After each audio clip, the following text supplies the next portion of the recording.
Good morning. I'm here today to talk to you about policy 345.6. I'm hoping to propose a change to the rule attached to that, the procedures for meeting graduation requirements.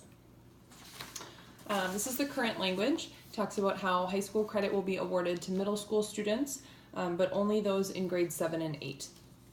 If they meet the requirements, if their performance on the assessments is acceptable, and if it's taught by a licensed teacher in that subject, and if it's taught using a curriculum and assessments equivalent to what they would actually get in high school.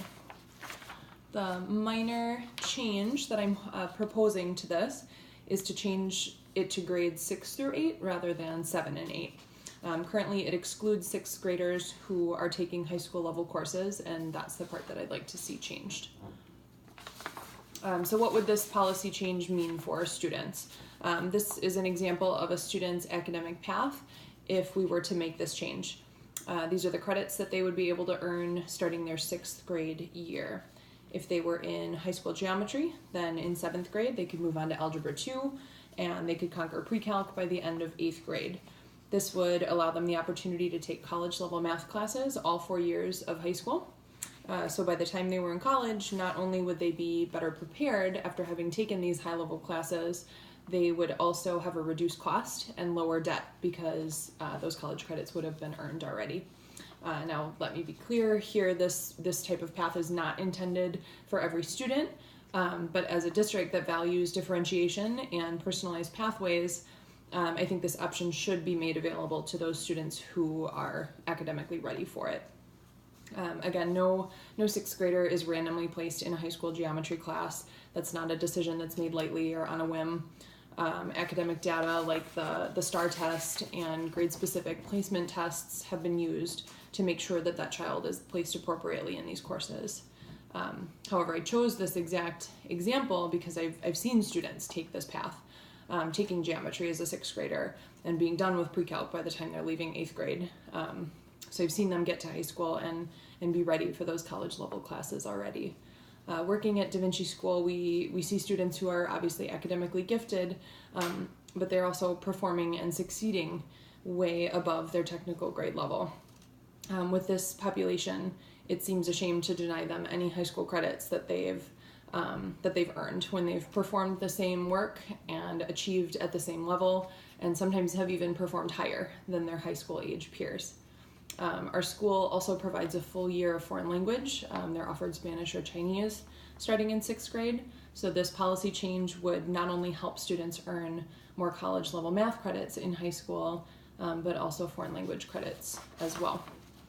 I think that this is an easy win for the district. It's a very small change and it won't impact a lot of students, but the students and the parents that it does impact, I think will find it to be a very positive change.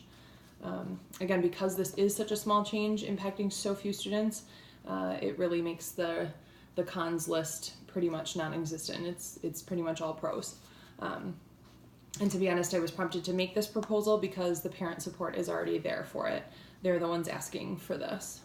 Like I said, there's really no risk involved. There's zero cost. There are no monetary demands. No additional teachers or materials are needed. It requires no programming changes, which means no training, no professional development, no complicated rollout. The classes are already happening. Students just aren't getting full credit for them. And if necessary, the course can always be removed. If you have a student that's taking that geometry class in 6th grade and it doesn't go well, you're not putting that student at any academic risk because they're protected by part of this policy. Their parents can put in a written request at any time and have the course removed from their transcript. They can have it removed from their GPA so that no child is being held to the fire for their 6th grade decisions if it didn't go well. It allows the students that are ready to receive the credit and earn that standing. But just in case these plans don't go well, there's a fail-safe. There's a net to protect them.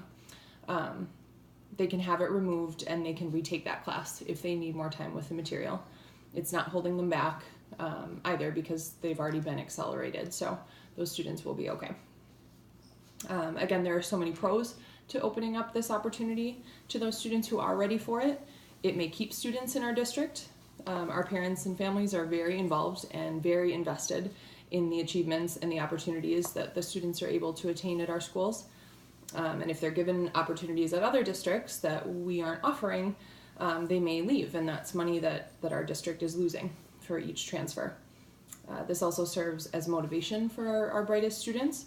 If they can take care of some high school foreign language classes in middle school and get those requirements met, then that opens up hours of their day in high school if they don't want to continue their Spanish or Chinese classes.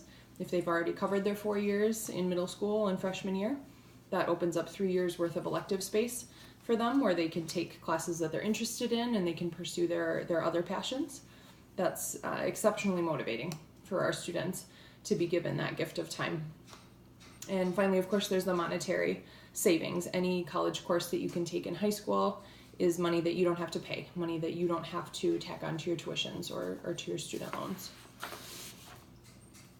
Anytime we talk about student acceleration, there are always questions regarding the social and emotional needs of young students who are being put in classes with older students. But really, to date, this has not been an issue for any of our accelerated students. And again, this proposal, this change that I'm hoping to make here, it does not create any additional concerns in this area. I'm only asking that our students receive credit for the work that they have already done. Allowing our students to progress at their own rate has been a very successful district initiative, and we don't want to discourage any future sixth graders from taking advanced courses because they won't receive credit for them. This proposal, like I said, it doesn't add any social or emotional risk.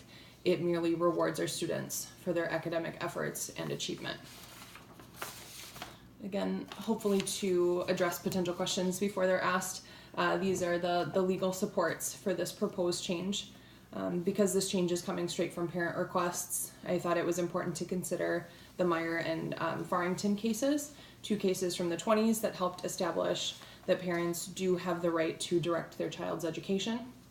Additionally, because we would be making changes to the traditional path of education, it behooves us to remember that Pierce versus Society of Sisters supports a student's right to make changes to that traditional path as long as they're receiving an equivalent education from a state approved institution. And in this case, it's the exact same education and by the very same institution. It's just happening much earlier. It's the only change to their path. Finally, in making this change, students are still well within the legal boundaries of the homeschool regulations and compulsory education laws. Obviously, these students are not actually being homeschooled, but I point out that regulation merely to show that they could be receiving these out-of-level courses if they were in a homeschool situation, and that would be legally permissible, and they would be fine. So why shouldn't it be permissible within the school itself? So if students are meeting the requirements of all these education laws and they've demonstrated the required academic performance in the course and the parents want this for their children, I don't feel that the district should stand in the way of a student earning credit for a course that they have successfully completed. As far as a plan for implementation, it's very simple. It's merely a matter of informing the stakeholders of the change. Like I said before, the classes are already happening, the students are already enrolled, the teachers are already licensed, nothing in practice needs to be changed. Teachers could find out from their principals at a staff meeting. Maybe the district could add some language in one of the staff updates, emails. As for parents and students, the GT department already has records of all identified and accelerated students, so it would be quick and easy to draft an informational letter informing families of this change. And as far as the high school course offerings, if this change resulted in any additional college credit opportunities needed at the high schools, the district is already moving this way anyway with their turbocharge initiative. So our high schools are already partnering with NWTC, partnering with UWGB for this program and other dual enrollment programs as well. So this minor change wouldn't really cause any additional work for them either. They could just continue their current work. So that's my proposal. Are there any questions?